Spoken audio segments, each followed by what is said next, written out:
Chapter 27. Chapter 24. Although Eliza doesn't have to sit any end-of-year exams this year, her professors were still ruthless with the amount of work that they set. Essays and translations and tedious quizzes on covalent bonds because owl-level alchemy was like basic muggle science. They hadn't even started transmutations yet. It was all just, you need to know your elements and stay on top of your arithmancy. Eliza hoped newt-level classes would be more interesting. Tom seemed to think so. They spent a lot of time in the chamber on Eliza's second run-throughs of the day. It hadn't taken long for Tom to realize how she was getting about to classes. Not that Eliza was particularly discreet about her time travel escapades around him. He had been impressed with how tightly she had the minister wrapped around her little finger. However, they didn't hand time turners out to just anyone after all. They spent most of their time in the chamber together, as Tom demanded regular visits with Jormy, and when they weren't planning world domination, they simply took the time to talk to each other. Eliza told Tom about her summer, and he in turn told her about the trouble he had gotten into over his. You could have told me about how much the world had advanced before I left, Eliza. Well, I wasn't exactly expecting you to pay anyone with shillings. They hadn't made much progress with the second task yet, mostly because they couldn't be bothered, but also because they both knew Tom could just threaten Karkaroff into telling them what it was about. The man did have his uses. Tom had opened his egg in the chamber early December, but after the loud, horrible screeching that filled the room, Jormy had threatened to bite them if it didn't stop, and so they hadn't attempted it since. It sounded like Mermish to both Eliza and Tom. They both lived, or in Tom's case, had lived in close quarters with the creatures for years after all. You tend to pick up on a few things after living under the lake for so long. Although Eliza now had more pressing concerns than the second task of the tournament. Severus stood in the middle of the common room, glaring them all into silent submission. As many of you may be aware, he began looking pained. The Yule Ball is approaching, a traditional part of the tournament and a chance to socialize with foreign guests. The dance is only open to fourth years and above, but you may invite a younger guest if you wish. Don't embarrass me, he finished, sternly looking out at them all. Most of the students in Slytherin grew up attending balls anyway, so really Eliza didn't know why he was looking so worried. Nothing bad happened at the Malfoy Yule Ball last year after all. Oh, and Miss Potter, as champion, you will be opening the dance, which means you will have to find a date. Oh fuck. It was worse than Valentine's Day. Hogwarts was swept up into Yule Ball madness. Everywhere Eliza went, the halls were filled with twittering girls and gangs of boys, all looking for a date for the stupid ball. It had barely been a week after the initial announcement, and Eliza had already been approached by 9 boys, and 1 girl, which was very surprising, and had to turn them all down with a simple and firm, no thanks. She didn't want to go with someone who was just going to gawk at her for 5 hours. Plus, she knew how fickle the Hogwarts student populace was. She wasn't dating anybody who doted on her 1 second and then despised her the next. She had asked her court to accompany her, but they had all said that they didn't have a death wish, which Eliza didn't understand at all. Sure, she liked to cause trouble, but going to the ball with her wouldn't be that bad, would it? But none of them would be swayed by her reasoning, and soon they had all acquired dates that were definitely not Eliza. Daphne was going with a pretty girl in their year, Susan Bones, who was the most Slytherin Hufflepuff Eliza had ever met. Draco had agreed to take Astoria with him as his date, so she wouldn't be alone on Yule night, and Theo and Blaze had simply decided to avoid all of the faff by going with each other. She was sure Blaze and Theo could have gotten a date with any girl at Hogwarts, but after hearing how a younger student had tried to dose someone with a love potion, she agreed with their decision to go with each other. At least they weren't going to poison one another. She knew her court could look after themselves, but love potions were truly horrible things. Tom didn't like to talk about his mother much, but she knew enough to know it wasn't good. But as all her court were taken, Eliza was left dateless. The ball's only a week away, Eliza complained, slumping over the table in the great hall as her court chatted about her. What am I going to do? I heard Terry Boot was interested. Eliza cut Blaze off. He's so nice. Silence met her words. I think only you would find someone being nice undesirable, Eliza, Draco said, staring at her in intrigued bafflement. I have to agree with Little Star, Tom said. Finally slipping into the seat beside her being nice is just so boring. Sociopaths, Blaze coughed quietly, and Eliza smirked in response. Besides, Little Star, you're coming to the ball with me, Tom said self-assuredly. Oh, am I? Eliza drawled, raising her eyebrows in mock surprise. I don't recall you asking. Tom chuckled softly and turned to face her, taking her hands in his. Eliza Potter, would you do me the honor of going to the Yule Ball with me?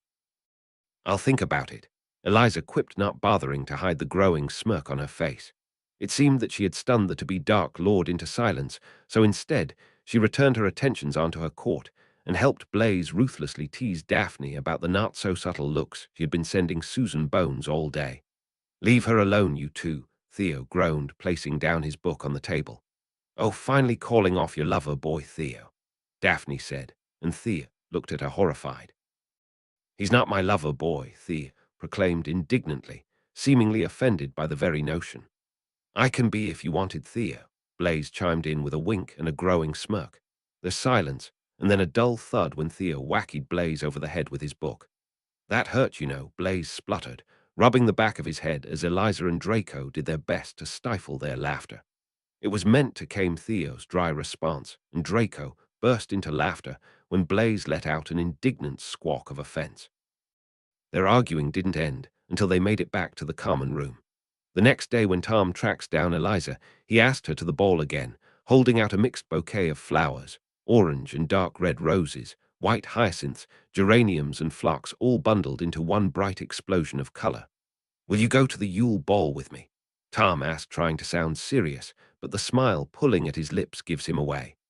Maybe, Eliza chirped and took the bouquet off him, heading for her next lesson. She waited until she rounded the corner to smell them and smiled brightly, clutching the bouquet tightly. She would have to find a vase for them when she got back to her dorm. They all sat in the great hall at lunch, and Eliza ate her strawberries distractedly. Has anyone seen Tom today? Eliza asked, and frowned when her court shook their heads. Knowing what Tom was up to was never necessarily a good thing, but not knowing what he was up to was ever worse. He hadn't asked Eliza to the ball since the flower incident a few days ago, and Eliza honestly had no idea what he was going to do next, but she was smart enough to know it was going to be dramatic. With Tom, it always was. Talking about me, little star. Sadly. I'm sure you won't remain sad for long, Tom replied with a smile, slipping into the seat beside her. Oh, what have you done? Eliza asked, twisting around to face him, feeling nervous. Flowers had admittedly been a nice touch, but Tom's romantic overtures could range anywhere from chocolate to a revenge killing. Eliza Lily Potter, he proclaimed dramatically, will you go to the Yule Ball with me? He asked, dark eyes flashing in unmasked glee as he slid a velvet box across the table. Sending Tom a dubious glance, Eliza hesitantly opened the box. Slytherin's locket lay innocently amongst the plush velvet. Oh, Eliza, what a treasure you are. I take it you've never swing danced before. There's a whole world out there, Eliza, and it's simply waiting for you to take it. Yes, Eliza breathed, gently running her fingers over the diamond-encrusted locket. Yes, I'll go to the ball with you. The smile Tom sent her is near blinding. The day of the Yule Ball, Eliza was content to spend the day with her court until the ball actually begins. She wondered if she and Blaze could convince the others to have a snowball fight with them. Eliza had never had one before. Eliza doesn't get to enact any of those plans, however, as right after lunch she was abducted by Daphne. Do we really need to spend 3 hours getting ready? Eliza had complained as Daphne dragged her back to the Slytherin common room. What with your hair, we'll probably need more. Pansy pulled out her wireless when Daphne and Eliza entered the room, and they spent the hours getting ready together, singing, in some cases rather badly, along to the radio. It was shockingly, bizarrely, normal, and Eliza loved every minute of it. They had wrangled Eliza's hair into a bun atop her head, although some strands of hair had escaped, and instead framed her face. Daphne had taken over doing Eliza's makeup, although Eliza insisted she didn't want that much. Pansy had hesitantly suggested a glamour spell that would hide Eliza's scar, but Eliza shot the idea down instantly. Her scar was a part of her, and she refused to feel ashamed of it. He didn't have to look traditionally pretty. None of that mattered to her. After that, they had returned to getting ready. Unlike Eliza, Daphne had gone for a more traditional dress, an icy glittering blue with long flowing sleeves, her blonde hair pinned up in an intricate updo. "Your beau is going to have a heart attack," Daphne said when Eliza finally stepped out of the bathroom. The deep emerald dress was just as breathtaking as Eliza remembered, and Eliza honestly couldn't believe it was she who was wearing it. The sleeveless dress cinched in at the waist and flared out around her, the intricate beading glimmering softly whenever she moved, and Tom's necklace rested against her chest. She had tried to wear the locket, but Daphne had almost had a conniption when she saw the clunky gold thing clashing with the silver embroidery, so Eliza left it behind. Absurdly, she felt a bit like a princess. Together, she and Daphne made their way down to the common room where the boys would be meeting them. "You look amazing, Eliza," Draco had complimented her when both she and Daphne had met with them, and Eliza shuffled nervously under their gazes. She was still not used to all the pureblood pageantry yet. A duel where her life was on the line. Eliza could handle that with no sweat. Dresses and Yule balls, a whole different beast entirely. They all made their way into the entrance hall, and Eliza inhaled sharply. Tom was already waiting for her. Unlike all the others, he had foregone traditional wizarding robes. Instead, he was wearing a rather extravagant three-piece suit.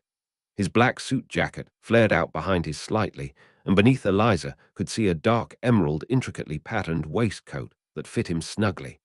He was all sharp lines and effortless elegance, and as Eliza drew closer, she could see his cufflinks were shaped like snakes with emerald eyes. Heir of Slytherin, indeed. "Eliza," he greeted, although he seemed to be unaware of the way her name fell from his lips. "There are some eyes that can devour you. Good evening, Heir Gaunt," Eliza greeted with a splitting smile, slipping her arm into Tom's as they took their places with the other champions. "You look stunning, darling," Tom murmured to her as they lined up with the other champions, Diggory and Delacour. Eliza doesn't blush, but it was a near thing. "And I see you have yet to give up your ties to the past," Eliza joked, gesturing to Tom's rather old-fashioned choice of clothing. "What can I say, darling? I'm a relic from another time," he said dryly before looking down at her smiling teasingly, eyes lit up with mirth. "Are you saying it doesn't suit me?" "Shut up," Eliza responded and breathed in sharply when Tom's laugh echoed through the entrance hall. Eliza felt oddly compelled to bottle up the sound so she could listen to it forever. Eventually, they were led into the hall, which had undergone a drastic makeover. Ice sculptures and fairy lights and mistletoe all decorated the hall. The champions were invited to sit at the high table, and Eliza took a seat, bracing herself for one of the most uncomfortable meals of her life. Even Eliza couldn't be bothered spending an hour charming all the tiresome ministry officials that sat at the table, and it would have been painful if she didn't have Tom with her. "Do you think I could vanish Dumbledore's wine without him noticing?" "Tom, behave," Eliza whispered back, although she could do nothing to hide the grin tugging at her lips. "I always behave," he replied, sounding genuinely affronted. "Hogwarts is supposed to have a strict no-alcohol tolerance policy. Aren't I just enforcing the rules?" Eliza snorted. Tom raised an eyebrow in question. "It's just funny when you turn on the whole I'm a model citizen act," Eliza explained. "I'll have you know that many people find me quite charming," Tom replied, sniffing pompously in what Eliza knew was his best impression of the Malfoys. She would have liked to meet Abraxas. He had been the closest thing to a friend Tom had ever had. "Ah, yes, my very own Prince Charming," Eliza joked, and Tom stood up, flashing her a smile. "In that case, would the princess care to dance?" Eliza hadn't even noticed that the other champions had taken their place in the center of the room, involved as she was in talking to Tom. Eliza allowed him to lead her to the center of the room, and Eliza felt her heart stutter in her chest as he pulled her closer to him, placing one hand on her waist and clasping her tightly with the other. "Ready, darling? The question is, are you?" Eliza replied, grinning. The opening notes of the music were played softly, and then the sound swelled, filling the room with its light and airy melody, and she and Tom were swept along with it. Eliza laughed as they danced around the room. Eliza had never felt so light before. She lost herself in the music, in the happiness bubbling within her every time Tom lifted her up as they moved with the music around the room. She felt like she was flying. Eliza couldn't look away from Tom's eyes, her attention solely resting on him as the dance picked up its pace, nearing its end. It was exhilarating and magical. It felt like she had fallen into a fairy tale. She didn't want it to end. But it did, and with one last spin, the music faded away, leaving Eliza pressed close to Tom's chest with a furiously pounding heart. "Did that meet your standards, little star?" Tom asked, sounding almost breathless. "I don't know," Eliza said, peering up into his burning hazel eyes. "I think I need some more convincing." "It would be my pleasure," Tom purred before they began to dance again. The rest of the night passed like that. She made sure to check in on her court, but she spent more of her night wrapped up in Tom, spinning and twirling about the room as they danced and danced and danced. "I have to admit I am surprised you're such a good dancer, little star," Tom murmured as they slowly spin on the spot, a slow, mournful melody playing behind them. "You taught me," Eliza said, and watched when Tom's eyes shuttered. "Ah," he exhaled, subdued. "I'm afraid I don't retain the Hawksrux's memories, not the memories they acquire after their creation, when I absorb them. As they take place in a different mindscape, I'm afraid they're inaccessible to me." "Oh," Eliza uttered, crestfallen, as a feeling of indescribable grief threatens to overwhelm her. "Well," Eliza said, in hopes of alleviating the sullen mood that had encompassed them, "you actually taught me how to swing dance." "Did I?" Tom asked, and there's a Cheshire cat grin on his face that made Eliza wary. "What are you doing?" Eliza asked, narrowing her eyes as Tom broke away from her. Livening this party up a bit, Tom quipped and disappeared into the crowd after flashing her a crooked grin. Not long after that, and Eliza really wasn't sure how he did it, she suspected a bribe loud, lively, jazz music replaced the slow, tinkling waltz that they had been dancing to before. "Shall we show them how it's done, darling?" Tom called above the sound of the saxophone, and Eliza laughed brightly. "If you think I can swing in this dress gaunt, you are mistaken," Eliza chimed, gesturing to her floor-length ball gown. "Leave that to me," Tom said, pulling out his wand with a devilish smirk. Before Eliza could even protest, her dress shortened and then flared out, a relic of a design from the 40s, and scandalously short for an occasion such as the one. Then again, Tom was a dark lord. His entire existence was synonymous with scandalous. "Can we dance now?" Tom asked with a wide grin as the drum kicks in behind them. Eliza didn't even bother responding before she bounded up to him, placing her hands in his. The floor is practically empty, but for them, and they dance about the room in whirl of fast movements and laughter. Tom swings her this way and that, and as the saxophone came back in, Eliza broke away and danced on her own, laughing when Tom copied her movements until he twirled her back into him. They danced together again for a while, twisting about the hall in a dizzying flash of movements, but then the music began to fade until the last note rang out across the hall. Both she and Tom were panting heavily, and she could hear people cheering around them, but Eliza couldn't look away from Tom. His hair was mussed, and his eyes sparkled with happiness. He's magnetic, and Eliza couldn't help but feel drawn closer to him and his devouring gaze. "I must have taught you well," Tom breathed. "You did," Eliza replied with a laugh, "and they still don't move," his hands resting on her waist and hers resting on his shoulders. She felt like they were standing on a precipice. "You best fix my dress gaunt," Eliza joked, and the moment fell away. The night passed quickly, hours slipping away from them as the night drew to a close. Eliza knew the next time she needed to fuel a patroness, she'd think of tonight. "May I escort you back to your commons, Miss Potter?" Tom asked, the epitome of a gentleman, as the teachers usher the last stragglers out of the hall. "Why end the night here?" Eliza asked. "It's wrong to spend Yule alone." Tom cocked his head. "And what do you suggest, little star?" "Come on," Eliza exclaimed, taking Tom's hand in her own, and they begin to make their way up to the room of requirement. They might even find a Yule log to light together. After giddily sneaking their way through the corridors, and one very well-aimed petrificus totalis at Filch's cat courtesy of Tom, they finally made it to the room of requirement. Eliza gleefully kicked off her silver heels the second they entered the room, Tom watching her with a fond expression. "Only 10 minutes of Yule left, little star.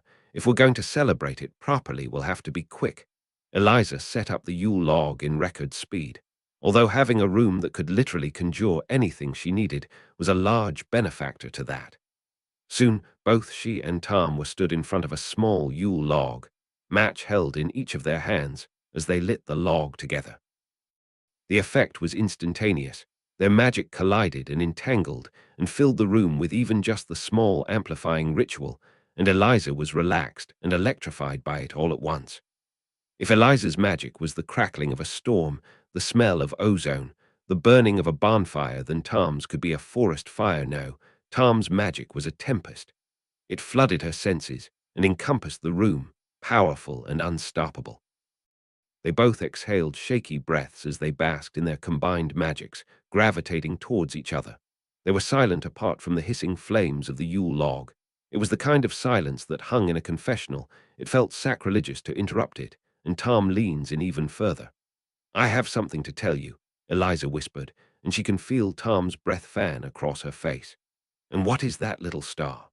He murmured softly, dark eyes lit up by the amber flame behind them. "I don't retain my memories. I know I'm your Horcrux." Tom moved away from her harshly, eyes widened in shock, and the distance between them felt infinite instead of the mere centimeters it actually was. "How do you know?" he demanded quietly, his magic slowly coiling back within him, leaving Eliza strangely bereft. Your Horcrux told me, and I thought you knew that I knew, but then tonight you said you don't keep your memories, and you weren't going to tell me, were you? You were never going to tell me that you knew you're one of the most. Well, excuse me for not wanting to talk about it." Eliza snapped back, cutting off his words. "What?" Tom spat out, snarling, "like if you don't acknowledge it, then it changes the truth." "I've already accepted what I am," Eliza muttered, anger coursing through her. "Have you, little Horcrux?" Tom said dangerously, prowling forward. "Don't call me that," Eliza said with a vicious glare. "And why not?" "I thought you'd accepted what you are." "Shut up," Eliza demanded, but Tom pressed on relentlessly. "That at some point you were me, that you have maimed and murdered, that you grew up as a boy called Tom Riddle, even if you now go by another name. Stop it. You are an unfinished symphony, Eliza Potter, a melody composed by me that will only end with me. You wish to be treated as an equal, but you will never be my equal if you are not steadfast in who you are," Tom demanded. His tone was calm and heavy, and it settled somewhere in Eliza's soul, his words an uncompromising weight. "And you can't be my equal until you accept every part of yourself. You are my Horcrux." "I'm not just your Horcrux," Eliza exploded, the words ripping from her throat, leaving her feeling raw and open. "Oh no, Eliza, you are all that and more," Tom purred. "There are some eyes that can devour you."